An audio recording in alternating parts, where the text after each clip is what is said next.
Good morning, everyone. Well, good afternoon, everyone. I'm Debbie Willis, Assistant Vice Provost for Diversity, Equity, and Inclusion at the University of Michigan. Welcome to the 2022 Disability Mini Conference toward an Anti-Ableist Academy, Advancing Inclusion, Diversity, Equity, and Accessibility at U of M. We have a total of 4 sessions that serve as an update on the progress made and work still to be done on recommendations to close the accessibility gaps across campus for disabled students, faculty, and staff at U of M. Today, our third session, we have a phenomenal panel of members of disability culture at the University of Michigan, otherwise known as DC at UM.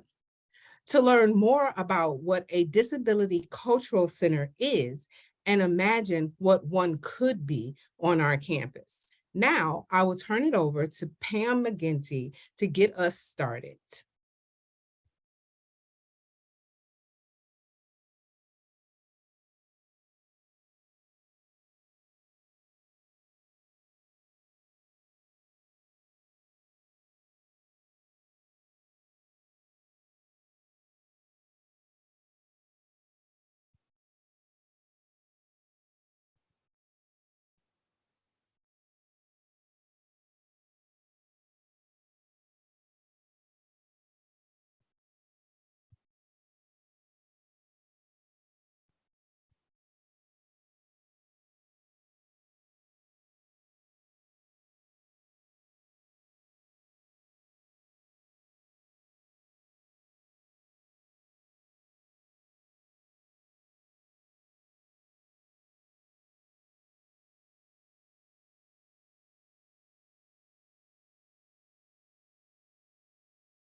Before we start, please note that we do have some minor color changes in our slide background, and we'll go through some of the slides rapidly.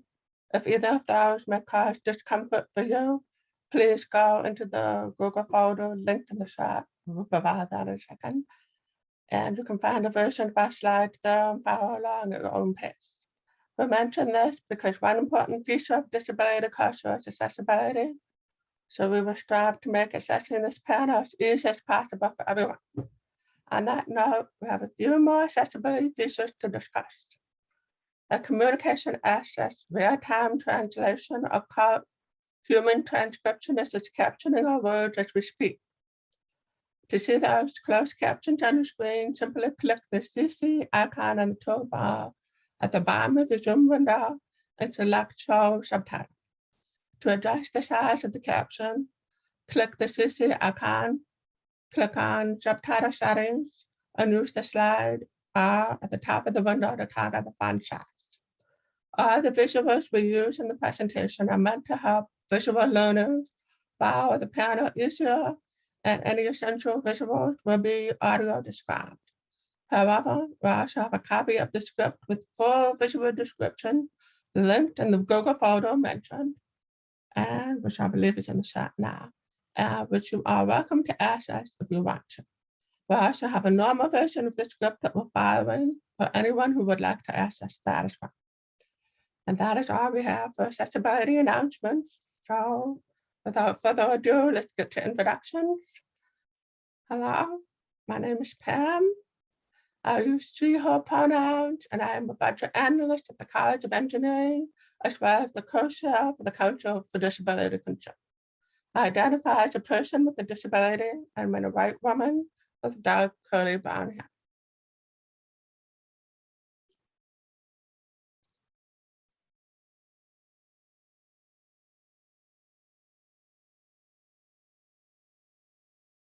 Hi, my name is Marjorie Herbert. I use they, them pronouns, and I am a PhD candidate in the Department of Linguistics.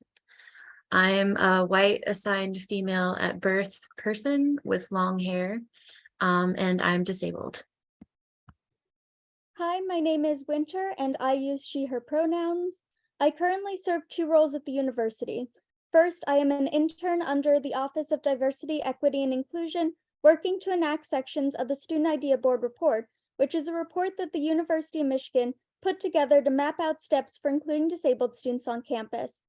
Secondly, I recently started a part-time position with Informational Tech Services, helping to create disability-related material around the new Standard Practice Guide, which was the subject of the first panel of this year's mini-conference. I am a young, white, cis woman with giant glasses and brightly dyed hair. I am not visibly disabled, but I do have several invisible disabilities, such as ADHD and insomnia, that lead me to proudly identify as a disabled person.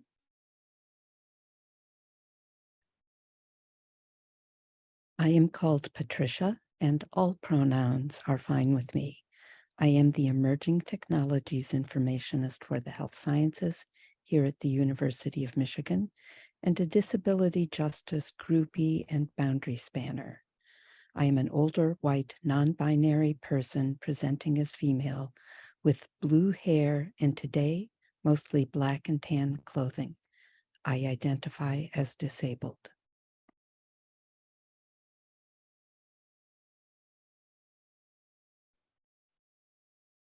Hello, everyone. I am Vincent, and I use he, him pronouns. I am a white male wearing a gray button-up sweater, and I have blonde curly hair. I also am a wheelchair user, and I have spinal muscular atrophy type 2. At the University of Michigan, I'm a senior studying honors political science, Spanish, and English. I'm also a disability rights activist on campus and have been involved in a series of projects, including supporting personal care assistant services through the creation of training manuals, a database, and scholarship for students interested in being personal care assistants. My hope is to go on to law school following my undergraduate education.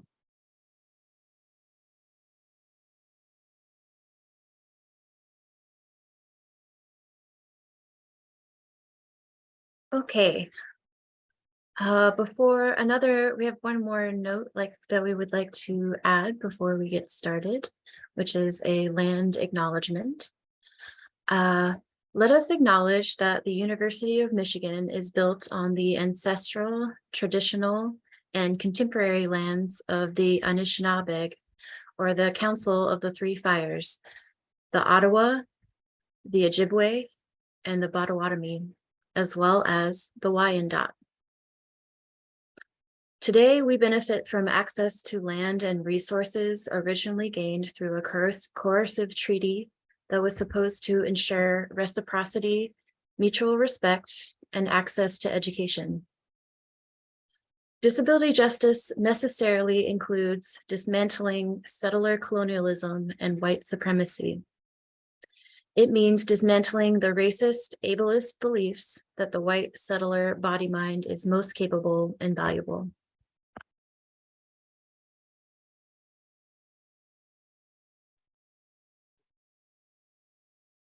So all of us on this panel today are members of Disability Culture at the University of Michigan, which is a group open to everyone that meets on Zoom every week to talk about disability things.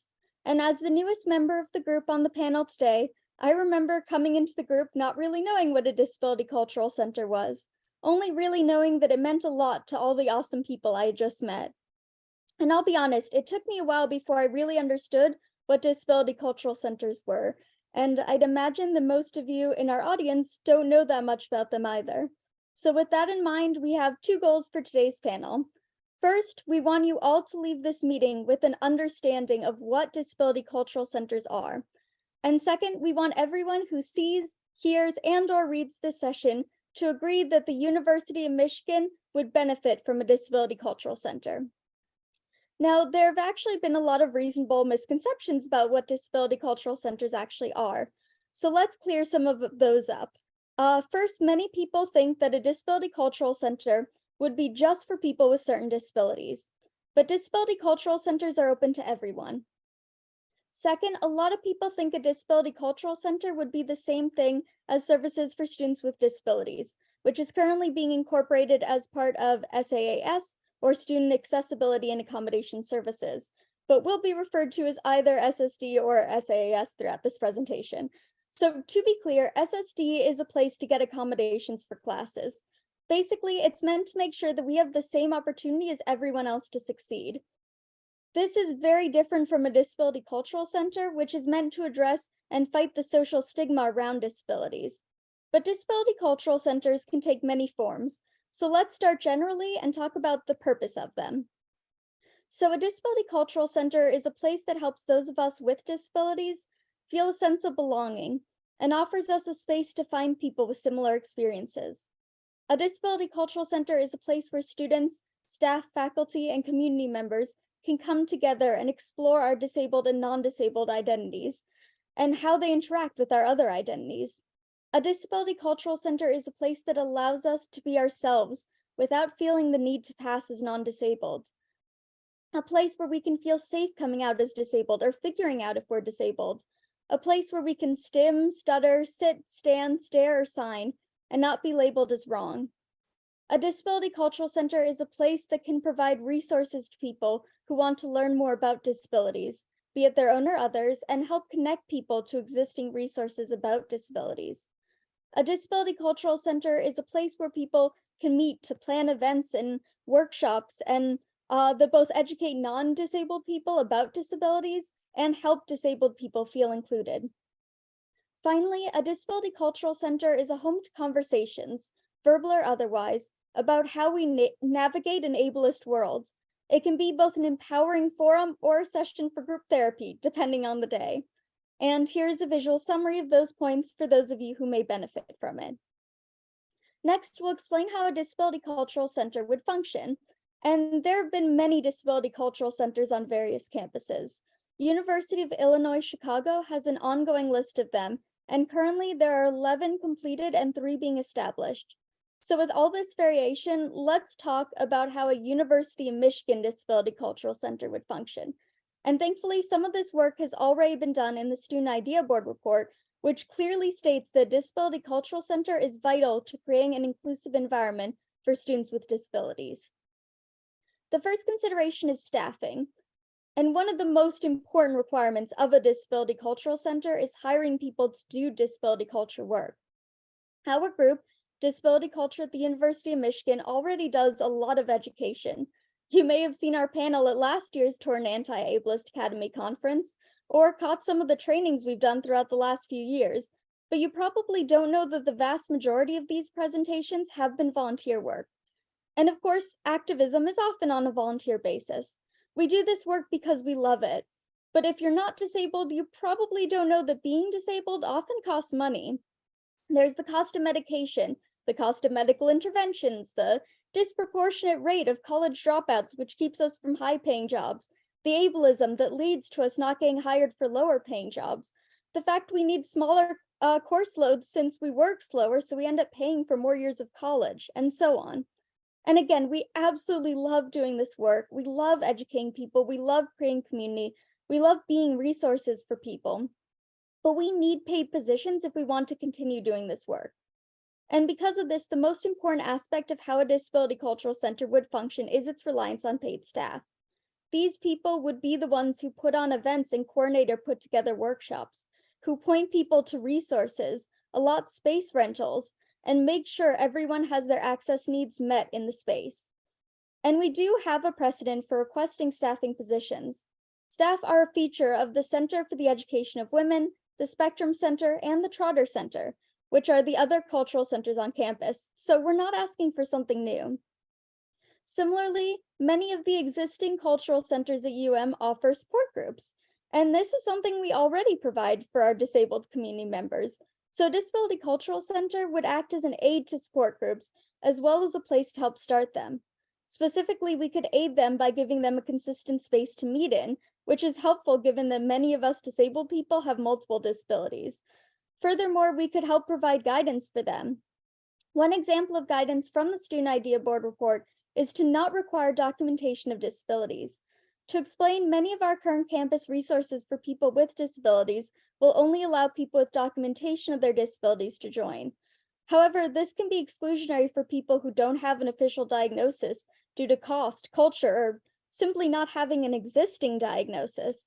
As an example of that last point, many of you may have heard recent discussion about misophonia, the disability that creates extreme discomfort for certain people, like myself, when we hear certain sounds such as chewing or pencil tapping or dogs licking their paw right next to your ear.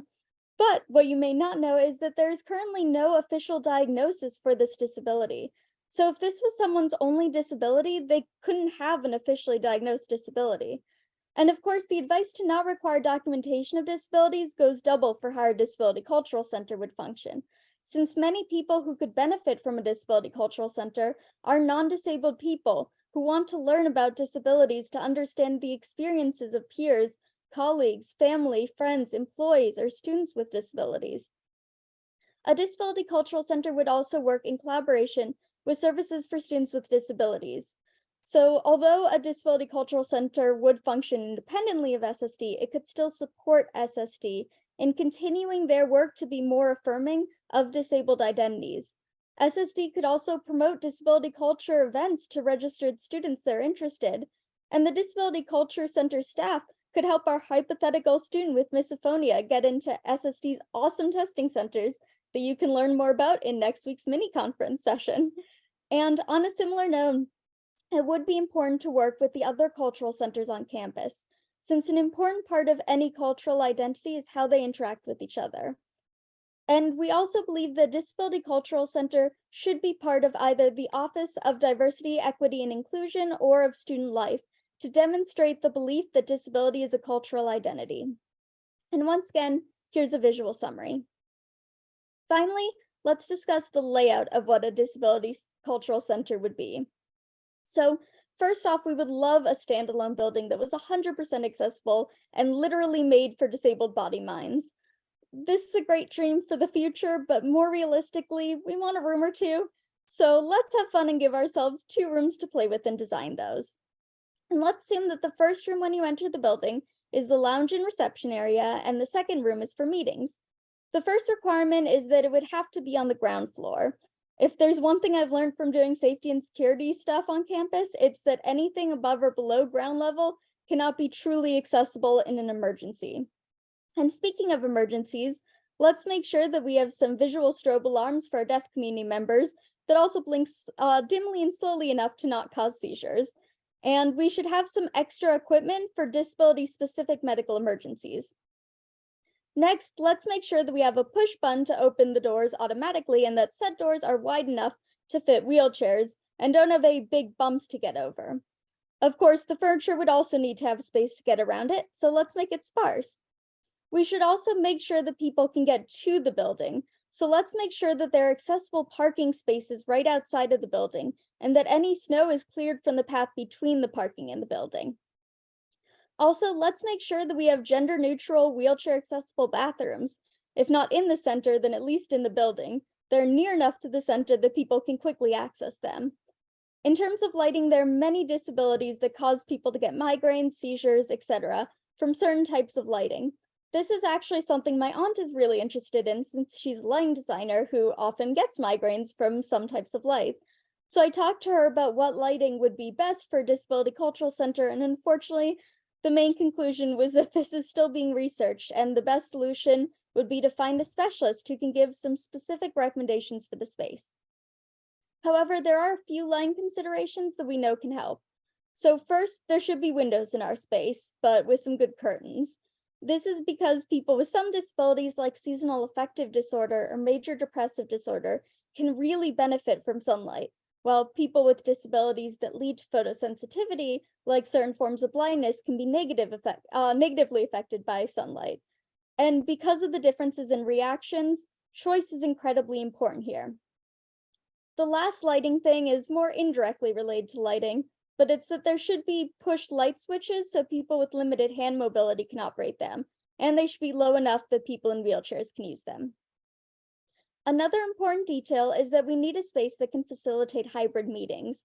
Because some of our community members may not be able to make it to campus, all events and meetings should be hybrid. This means that we have to design the rooms with good quality mics to pick up sound and have screens that are big enough for visually impaired people to see and closed captions to be read. And make sure that the center provides assistive technology as well to access this. The rooms would have to be well ventilated to allow for adequate social distancing, since some people may be immunocompromised and others may have disabilities that make masking impractical, like having asthma or low blood sugar problems or needing to lip read. And the best setup would effectively allow us to have similar airflow to being outside so people could be both safe and unmasked. Similarly, we should regularly sanitize the space.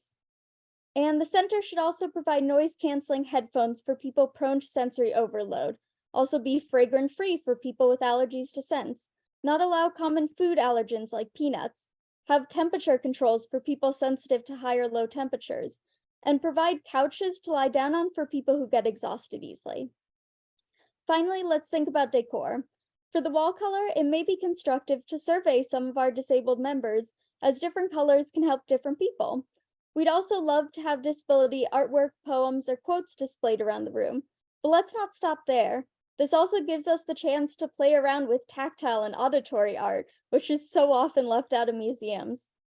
Or we could have audio descriptions of the visual work and text descriptions of the audio work, or important disability activists and moments in history.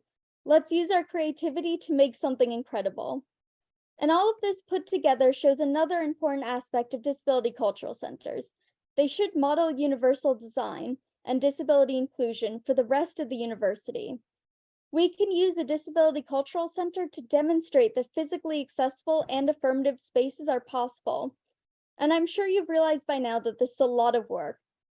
But being forced into spaces that give us headaches, or that we can't navigate, or that we can't breathe in other words, being in a space that's not built for us, this is a reality that many disabled people face every single day. The idea of having a space for disabled people and a space where our needs are considered would show us that the University of Michigan is a school that cares about disabled people and cares about our wants, not just our needs. And now let's hear from Patricia about the existing cultural centers at UM. Thank you. Each disability culture center reflects their own institution in unique ways. They express the vision and priorities of the organization. Here at U of M, we have several identity centers already. Center for the Education of Women, known as CEW, Spectrum Center, the Trotter Center, and more. Each offers features and services designed to support the unique needs of their community, while including some common elements that seem to be part of being any kind of identity center. The balance between the organization and the community served are critical elements that would shape any disability cultural center here at the University of Michigan. How do we make it uniquely Michigan? And how do we support the disability community in ways that share the common features of the other identity centers, but also support the disability community in ways that matter deeply to them? A good starting point is to compare the cultural centers that exist on campus. On the screen now is a list of these centers and some of the features they share in a graph-like form. In addition to them all having staff, as Winter mentioned earlier, they also all have a physical space, put on events, and offer workshops and training. Furthermore, CEW and Trotter include meeting rooms, and Trotter directs people to reflection rooms around campus. Finally, CEW and Spectrum also offer funding and grants and support groups. We can use this to imagine what a disability cultural center would be like at our university. As we mentioned before, it would have staff, space, events, and workshops. Some of the examples of events could be screenings of disability-themed movies, such as Crip Camp, a beloved documentary about disability culture and the origins of the ADA, or disability art shows, like those at the Disability Culture Center at the University of Illinois, Chicago. We've already talked about meeting rooms a bit, but if we had more space, we would love to have a reflection room as well, something particularly suited to disability culture, where supportive spaces often have quiet rooms or sensory rooms. These types of spaces support people with specific types of disabilities, many of which are invisible, leading to a lack of support in many spaces. We may not be able to offer funding and grants since many of these are offered under the Disability Services umbrella, but disability culture grants may become feasible if we can build up our disability programming, and we could definitely help connect people to existing grants, such as those available through student accessibility and accommodation services here on campus, or other disability-focused state and local grants. Finally, support groups for specific disability identities are a common part of broader disability culture and would be an integral aspect of any space devoted to disability culture. A disability cultural center would also necessarily collaborate with the other cultural centers on campus.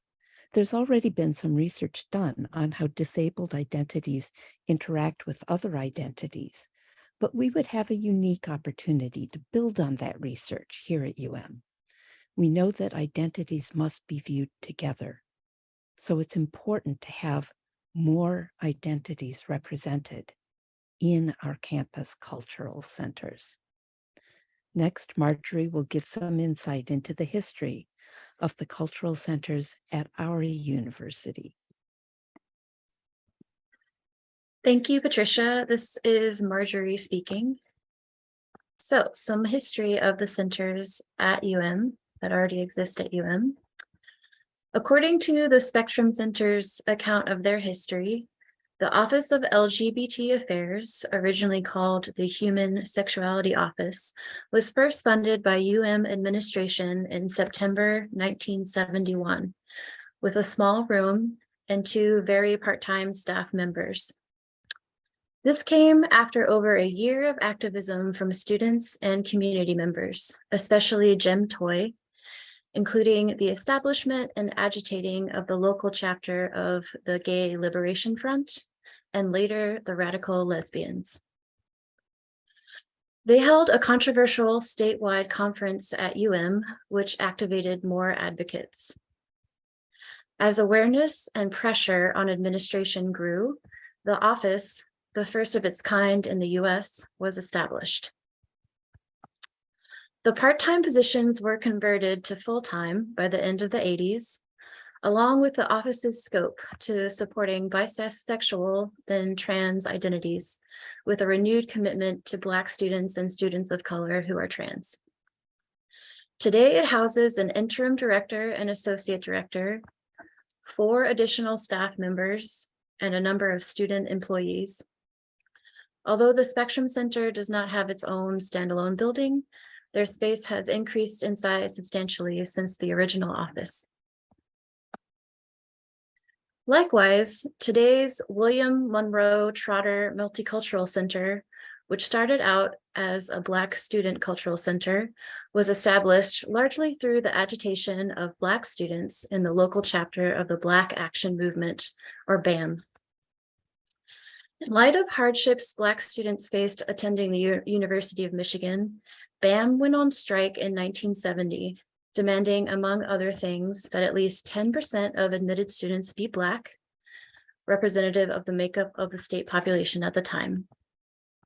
In addition to their physical demands, organizers attempted to address the more ephemeral quality of climate, the lived experience of being Black at Michigan, with their demand for a space that belonged to Black students only, or a cultural center as well.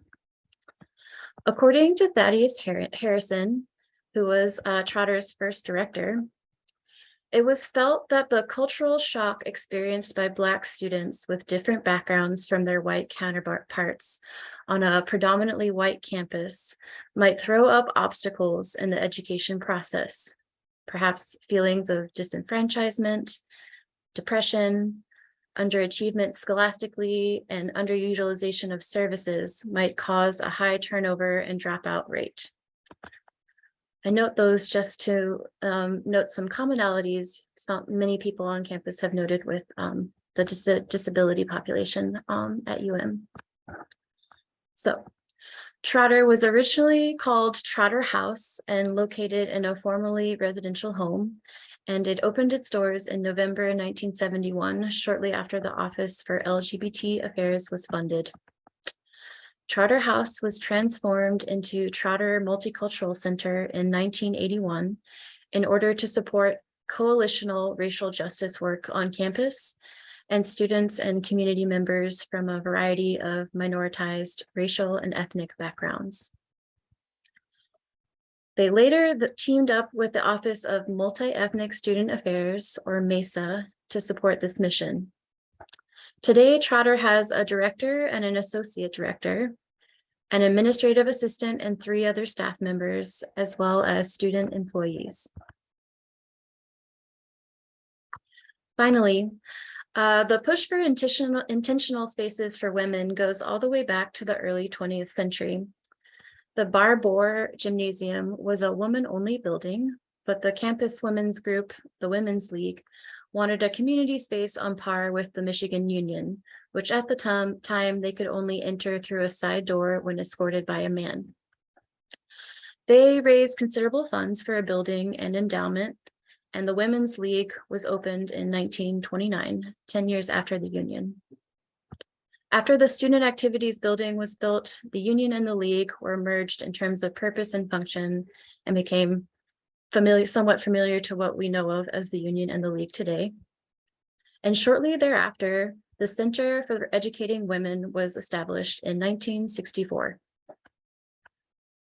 3 years later, they moved out of a shared space in the League to a standalone house on Thompson Street and established scholarships for women. They continued to add more important initiatives from the 70s to all the way to today, including the Women of Color in the Academy Project, leading the movement for lactation rooms in the early 2000s, and programs to assist students, parents, and non-traditional female students. Today, CEW has a director and 12 other staff members, in addition to 13 temporary staff members or student workers.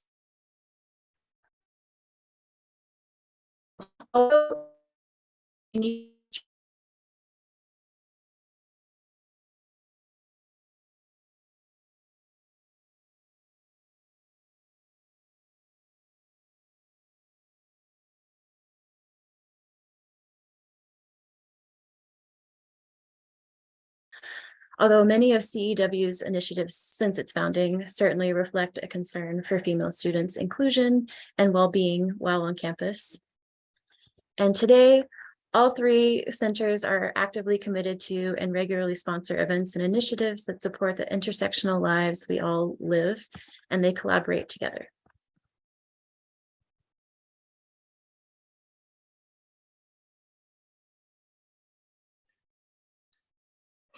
So now that we had that phenomenal historical background of the role that the other cultural centers on campus play, we have a better idea about what a disability cultural center is and why it would be so important.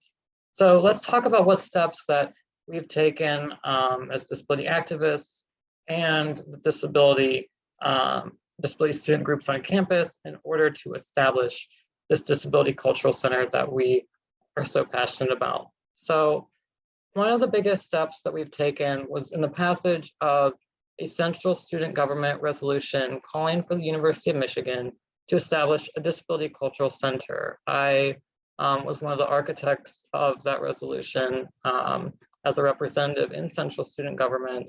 And it was a phenomenal experience working on that resolution because we really got to make significant partnerships between student groups such as Central Student Government and the Wolverine Support Group and different student organizations and our own disability student groups on campus, and including disability culture at UM.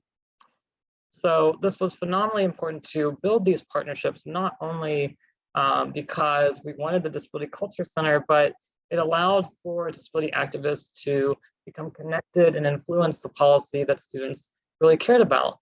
And a lot of students really enjoyed learning from disability activists in student government and it was a partnership that lasts to this day. We've had many phenomenal DEI training partnerships between DCUM and Central Student Government, and I hope that those continue into the future. But in the end, when this resolution passed with unanimous support from the largest student voice on campus, our own student government, and signed by the president, it showed that there was a lot of support from university officials and SSD, from students and Central Student Government, and from disability activists who, with me, wrote this phenomenal resolution. So another important step was outlining the need for a disability cultural center was in the Student Idea Board report that Winter mentioned earlier. This amazing report laid the groundwork for both the importance of a disability cultural center and the concrete process that establishing one would entail. Finally, we took the step of educating people about disability culture in general. Groups like Disability Culture at the University of Michigan, the Council for Disability Concerns, and many individuals on campus have put months of work into putting together and presenting trainings and presentations like this one to educate the community about disability culture and disability rights. We believe that the first step in creating a Disability Culture Center is to understand disabilities as cultural identities and raise awareness of our community's struggles and strengths. And we've made some significant progress. We have been seeing some changes in the ways people have been talking about diversity, equity, inclusion, and that includes disability. But this isn't to say that there's no longer ableism on campus, far from it. Instead, we mean that people are becoming aware of the ableism on campus. They're becoming aware of the ableism that they experience. And people are beginning to realize that our school, like many others, is not physically, academically, or socially structured with our needs in mind. And people are beginning to realize that we need to change that.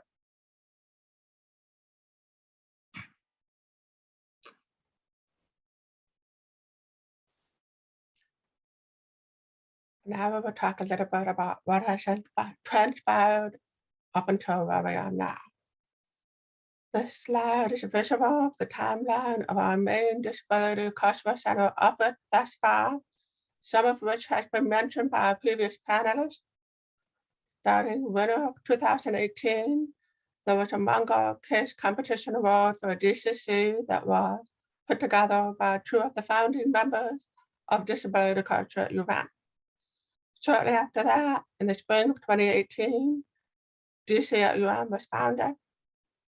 In winter of 2019, Disability Culture at UM had a poster presentation at Eastern Michigan University's Disability Arts and Culture Symposium. In December of 2019, the Student Idea Board report was finalized. In winter of 2021, the People's Budget proposal for a Disability Cultural Center was proposed by Elliot. In June of 2021, the Disability Cultural Center proposal was developed by CSC. And in March of 2022, the CSC resolution was published. Now we will talk a little bit about who can benefit from a Disability Cultural Center. Anybody on campus, including faculty, staff, and students, as well as those from Michigan Medicine, can benefit from Disability Cultural Center. The center will be a central hub for education, events, and activities on disability-related topics, as well as a place for disability-related groups to hold the meetings. In addition, a DCC would be a place where faculty, staff, and students with disabilities can go to obtain resources and support. It would be a place where people can share their experiences and commiserate over the challenges of being a person with a disability. Where we can share stories and get feedback on situations that many can relate to. Where we can laugh about the blunders that happen with accommodation, such as the hilarious words that an automated captioning system can come up with, as you can see on the slide, but that gets translated to sometimes. And also the things that personal care assistants can do to make us laugh as we learned in last week's conference. Some examples of this type of connection would be a graduate student whose staff enters a class. The faculty member spends a week trying to understand the needs of the student. And meanwhile, the student still doesn't even know what the class is about because no captioning has been provided. An advocate outside of the disability services convinces the department to caption all of the media and discusses cut with them. In the meantime, the student drops the class to try something different, even though they think that this might have been the perfect class for them. In this case, the faculty member not knowing disability culture or basic disability needs resulted in their taking too long to arrange for a simple accommodation. The class was not fully captioned until 3 weeks into the semester. In this example, not having a full understanding of disabilities led to a significant delay in accommodations being provided and the students dropping a class that they would have benefited from.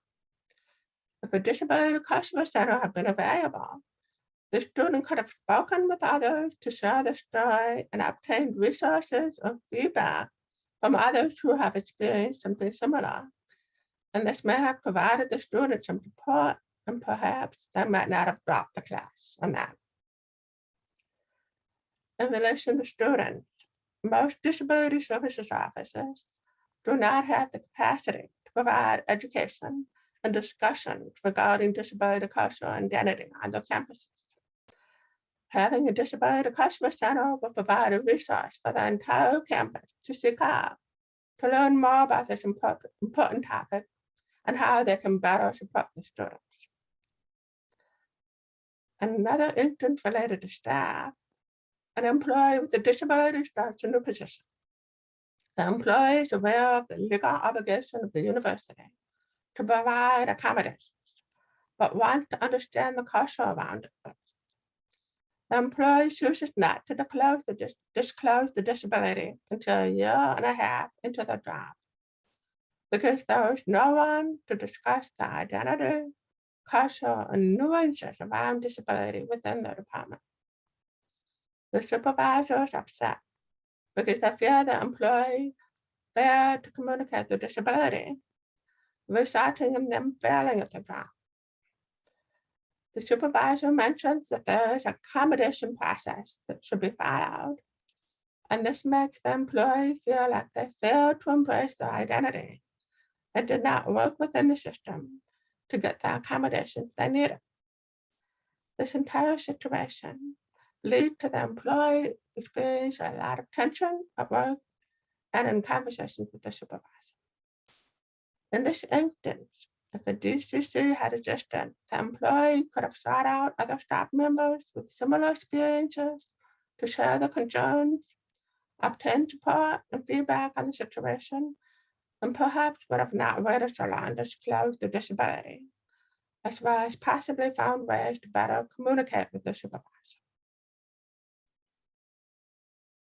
Much like a club or activity where people join together and bond over a shared love of music, chess, or other things like that, having a disability is a club that most of us did not intend to join. Having a place where we can meet up with other people in the disabled community will give us all a chance to connect and learn from each other, as well as socialize and get to know us.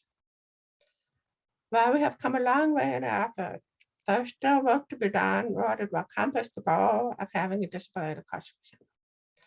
You may be wondering what you can do to help. Many of us are working on this within our unit, and we would love to have you join us in these efforts. You can reach out to us at disabilityculture@umich.edu, and I will paste that into the chat in a second. And this concludes our presentation, and now we will take some questions if anybody has them.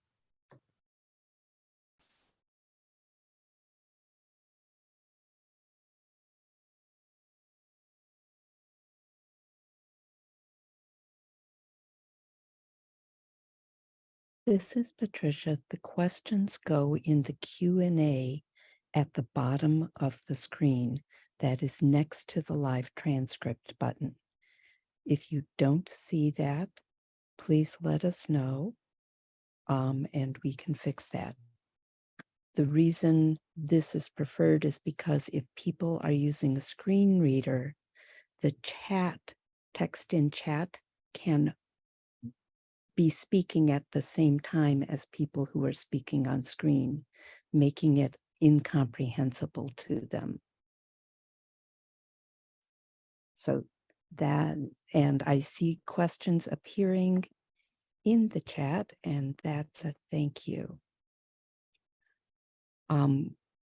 We have questions about who to report issues with accessibility problems on campus. And that's a little different than the topic of today's talk, but it is something that we're well aware of the problem with the scooters. This is a frequent topic of conversation at various disability community meetings on campus. I don't know that there's any of, what I would recommend is if you are not on the Council for Disability Concerns email list, I would share this concern to that group. I would join that email list and share the concerns there, and we can bring this up at a meeting and try to push that concern through appropriate channels on campus and draw it to the attention of people who are actually able to address it, because that's not us. Next question. So what are some ways people can support the next steps for creating this center? I think that could go to anybody.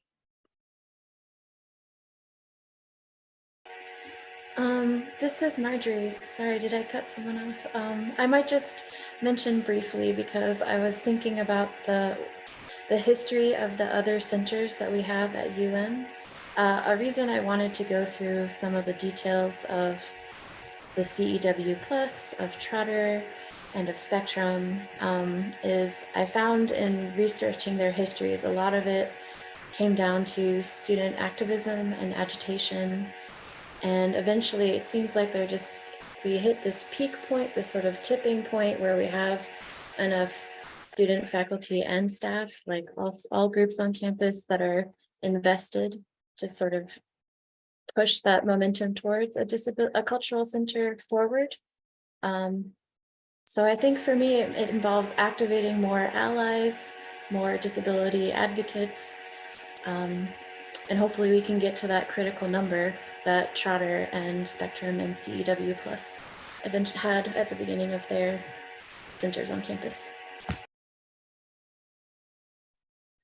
Thank you, Marjorie.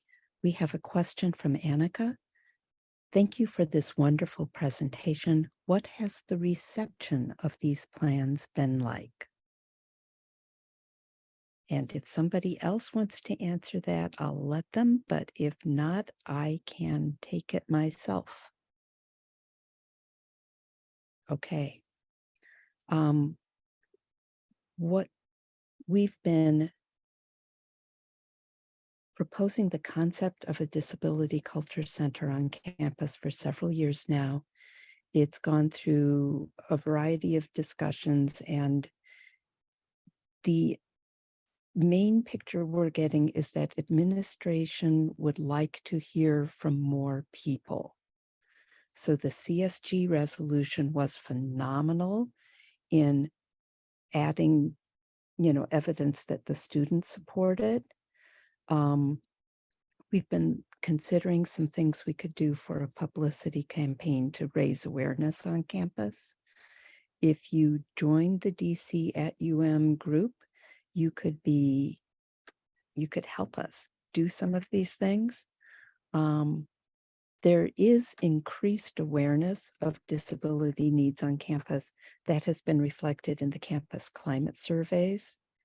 And we are hearing more from administration that they're aware of it. we haven't gotten to the tipping point where it's going to, where there's any immediate hope of it becoming real.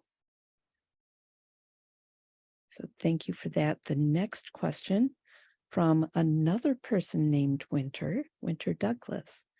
What are some ways people can support the next steps for creating this center? I think we talked about that. I think that might be a repeat question from some other people.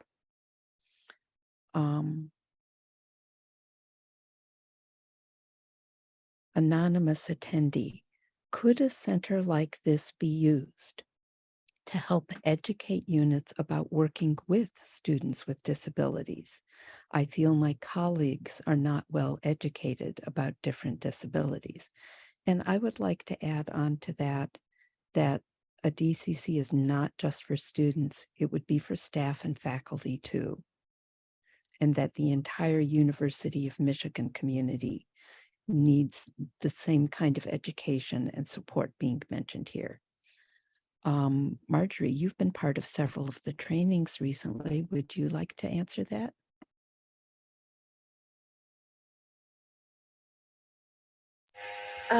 This is Marjorie. I definitely think that a disability cultural center could be used to help educate different units. Was that the question you were referring to? My apologies. The question was about educating units about different types of disabilities. And my own thought is that if we have different support groups, you know, for supporting people with different types of disability identities, those could be resources to find people to speak about lived experiences with their disability and in their culture. So whether or not the center organizes the training, there would be a potential for finding people to do this. Does that sound fair? I'm seeing heads nodding. Question from Judy Schabel. Great proposal and thanks. Is this the first presentation of the proposal? And what are your plans for promoting it with central administration on campus or with donors who may want to help fund it? Oh, I love this question. Pam, would you like to talk about this? So thank you for the question, Judy. This is not our first presentation of the proposal, but we have been having conversations with Tabby and hopefully be able to talk to her a little bit more about this in detail at a later date. So I don't know if that's necessarily a next step, but we do have to talk to her about it. So There's always hope. Next question from Martha Kirpus. Thank you for having included the history of cultural and identity centers at UM. To what extent is the International Center viewed as a cultural center? The ASL interpreters today remind me that an awareness to be raised on campus is that there are many sign languages, such as Swedish Sign Language or Japanese Sign Language. And perhaps that's a topic that would be a collaboration between the DCC and the International Center. I'm going to start with this myself because we talked about whether or not to include the International Center in our list. And the ways the International Center is portrayed as an identity center in the web presence seem to be more focused on balancing the specific needs and challenges of being a student working across the logistical barriers. So it's an identity center, and we recognize that, but it seemed to be a little bit of a different kind of identity center than the others, and to come from a slightly different place, a little more pragmatic origin story rather than the origin story of student activism.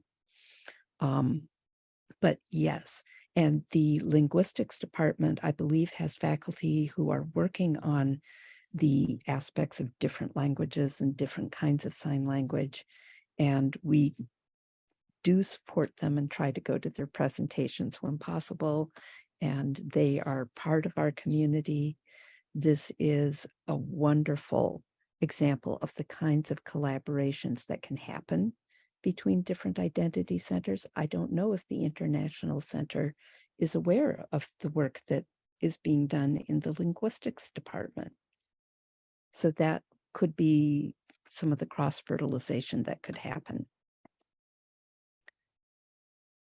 Next question from Louise Stein. Let's see. Thank you so much. Your excellent presentations about the DCC project are so valuable. I've learned a lot. My concerns about disability as a faculty member over the last 35 years have been largely ignored at all levels. I support you all and applaud your efforts. Thanks especially to Winter and Pam. So much valuable energy and sharp information. I hope this center is founded ASAP. I do too. It sounds like maybe Winter and Pam know Louise. Would you like to, anyone want to respond to the issues of having been a faculty member with a disability at or experiencing the shift in culture over the years? I think Pam's going to take it. So, this is Pam. I've been at the university for over 20 years, and I have seen a big shift in culture just in the last couple of years. I feel like people are becoming a lot more aware of disability and accessibility and all those good things. I think we've come a long way, but we still have a lot of work to do.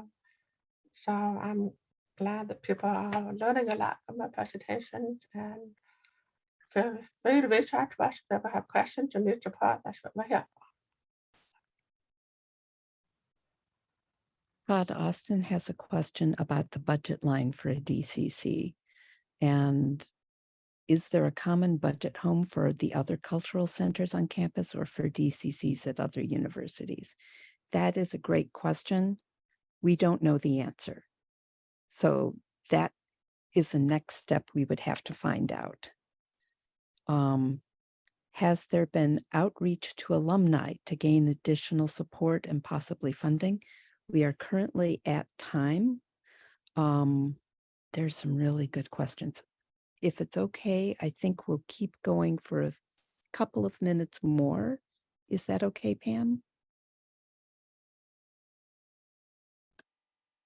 Okay, so we're going to capture all of the questions and we will answer more later, but let's see. We have not done outreach to alumni yet. I'm just skimming through the questions quickly. Is there a strategy in place regarding how to increase political engagement within disabled communities and to increase access and education regarding the voting process? Quickly, we have been talking about that, but the people who are really leading the charge with this are Detroit Disability Power. And if you have not heard of them, please look them up and get in touch with them. We will try to include them in some resources. They are doing phenomenal work with getting out the disabled community to vote. You can also check the hashtag #CripTheVote. And there's information there. Anonymous attendee, as a postdoc based in Michigan Medicine, has this been discussed with stakeholders at Michigan Medicine? And if so, what has the reception been like? Anonymous attendee, we are in conversations with the Center for Disability Health and Wellness Research, and they are aware of this work and supportive. It's just, you know, Michigan Medicine is a big place, and frankly, there is an awful lot of work to happen in Michigan Medicine around disability supports and culture. With the Docs with Disabilities group moving back home to Michigan, we are hoping to see more of that happen, and that Michigan Medicine has had such dramatic influence on the rest of the campus with Dr. Okunlami taking on lead for student access and accommodation services. So we're seeing more of this. And I think we will call that quits for now. Thank you all very, very much. Thank you all for coming. I posted some link to our next session and also a link to the conference page where we will put recordings up and soon so everybody can watch our session. We appreciate you being here.